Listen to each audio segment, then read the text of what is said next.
મહેસાણા જિલ્લાના કડી તાલુકા શહેરમાં આવેલા સુપ્રસિદ્ધ શ્રી દશામાનું મંદિર આવેલું છે। ભાવિ ભક્તો આજે છેલ્લો દિવસ એટલે કે 10 દિવસથી શ્રી દશામાની મૂર્તિની સ્થાપના કરી ભાવપૂર્ણ 10 દિવસ પૂજા અર્ચના કરીને આજે મૂર્તિનું વિસર્જન કરવામાં આવ્યું હતું।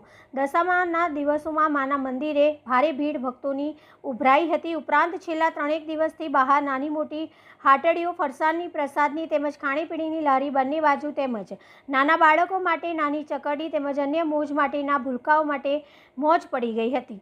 સેવા અર્ચના કરતા મંદિરમાં સેવક શ્રી હીરામાના આશીર્વાદથી કડી તાલુકાની જનતાને મા દશામાના આશીર્વાદ ફળે તેવા આશીર્વાદ આપ્યા હતા।